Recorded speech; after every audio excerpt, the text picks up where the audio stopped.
तो भाई Superman movie को रिलीज हुए ऑलमोस्ट 4 से 5 दिन हो चुके हैं एंड आई होप अब तक आप सभी ने इस फिल्म को देख भी लिया होगा, जिसके बाद I think it's a perfect time जब हम सुपरमैन मूवी की एंडिंग और पोस्ट क्रेडिट्स के बारे में बात करते हुए डीसीयू के फ्यूचर को डिस्कस करके कुछ फैन थ्योरीज को भी क्रिएट कर सकते हैं। तो आइए बिना कोई टाइम वेस्ट किए आज की इसी वीडियो में आगे बढ़ते हैं। हेलो गाइज, मेरा नाम है अभिषेक और आप देख रहे हैं nerdy insight and this is the ending explanation video of Superman. So let's begin the show.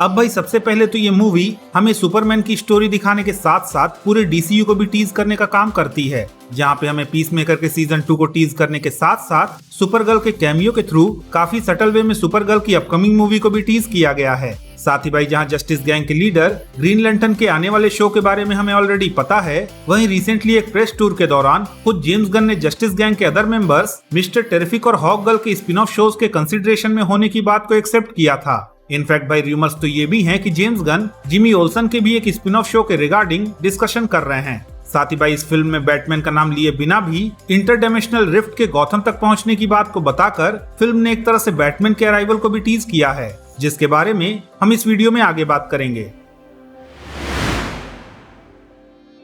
अब भाई सुपरमैन की एंडिंग में जिस तरह से कारा के कैमियो के दौरान सुपरमैन के डायलॉग के थ्रू हमें ये जानने को मिलता है कि कारा पार्टी वगैरह के लिए ऐसे प्लैनेट्स पे जाती रहती है जहां रेड सन होता है, और भाई क्योंकि रेड सन की वजह से क्रिप्टोनियन थोड़े वीक हो जाते हैं तो वहां पे ड्रिंक वगैरह करने के बाद वो थोड़ा नशे का मजा उठा पाते हैं। अब भाई यहीं पे जेम्स गन ने बड़े ही सटल वे में नेक्स्ट ईयर रिलीज होने वाली फिल्म सुपरगर्ल के प्लॉट को भी टीज कर दिया है, क्योंकि भाई as we all know Supergirl movie में हमें जेसन मोमोआ का एज लोबो डीसीयू में डेब्यू होता हुआ देखने को मिलेगा, और भाई क्योंकि लोबो एक इंटरगैलेक्टिक बाउंटी हंटर है तो मोस्ट प्रोबेबली उसका एनकाउंटर कारा से किसी ऐसे ही रेड सन वाले प्लेनेट पे होगा जहाँ पे कारा ऑब्वियसली अपनी फुल स्ट्रेंथ पे नहीं होगी। साथ ही भाई जैसा कि सुपरमैन मूवी क्रिप्टोनियंस के टिरानिकल एटीट्यूड के बारे में हमें बताती है, तो मोस्ट प्रोबेबली इस मूवी में कारा का इंट्रोडक्शन हमें एक ऐसे सेल्फ सेंटर्ड सुपर हीरो के तौर पे देखने को मिलेगा जिसकी मोरालिटी को through out the film question किया जाएगा, जो कि लेटर इन द मूवी अपनी जर्नी के दौरान हमें ह्यूमंस के प्रति एम्पैथी डेवलप करती हुई देखने को मिलेगी। अब भाई जिस तरह से फिल्म में इंटरडायमेंशनल रिफ्ट के गॉथम तक पहुंचने की बात को हमें बताया गया है, उससे इस बात की पॉसिबिलिटी भी काफी हद तक बढ़ गई है कि the Batman brave and the bold या फिर फ्यूचर की किसी बैटमैन मूवी में हमें एंटी मॉनिटर या फिर रेड डेथ जैसा कोई इंटरडायमेंशनल विलन देखने को मिल सकता है। साथ ही भाई जिस तरह से फिल्म में सुपरमैन के क्रिप्टोनियन पेरेंट्स का सुपरमैन को अर्थ और ह्यूमंस को रूल करने वाला प्लान डिस्क्लोज किया गया है, उसके बाद काफी हाई चांसेस हैं कि हमें डीसीयू में भी इन फ्यूचर कोई बैटमैन वर्सेस सुपरमैन वाला सिनेरियो देखने को मिल सकता है, क्योंकि भाई भले ही पूरी दुनिया ने सुपरमैन को माफ कर दिया हो, पर बैटमैन नेचर वाइज एक ऐसा बंदा है जो कि किसी पे भी ट्रस्ट नहीं करता। और अब जबकि सुपरमैन को अर्थ पे भेजने के पीछे सुपरमैन के क्रिप्टोनियन पेरेंट्स का प्लान सामने आ चुका है, तो I don't think Batman Superman पे इजिली ट्रस्ट करेगा, और इसी मिसट्रस्ट की वजह से हमें कुछ बैटमैन वर्सेस सुपरमैन टाइप देखने को मिल सकता है।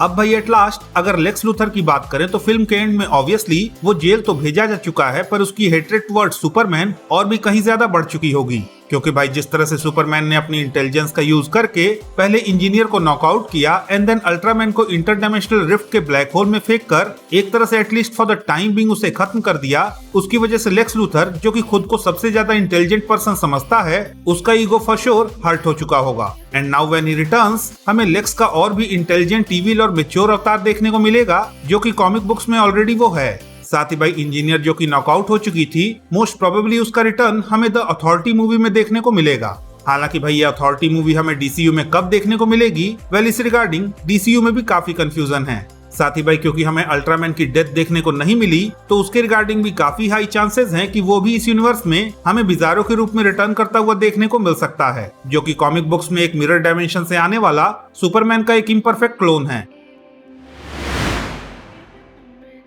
अब भाई जहां तक रही सुपरमैन की बात, तो डेविड कॉन्सवेट ने हाल ही में कंफर्म किया है कि उनका कॉन्ट्रैक्ट सुपरमैन 2 के लिए भी रिन्यू हो चुका है। साथ ही भाई जिस तरह से जेम्स गन ने सुपरमैन के रिगार्डिंग ये कंफर्म किया था कि सुपरमैन के सीक्वल से पहले हमें सुपरमैन का अपीयरेंस एक दूसरे प्रोजेक्ट में भी देखने को मिलेगा, so I am pretty much sure कि नेक्स्ट ईयर सुपरगर्ल की मूवी में भी हमें सुपरमैन का अपीयरेंस देखने को मिलेगा, जहां I think Superman he Supergirl को ह्यूमंस के साथ साथ अर्थ को भी एज ए होम एडॉप्ट करने में उसकी हेल्प करता हुआ देखने को मिलेगा।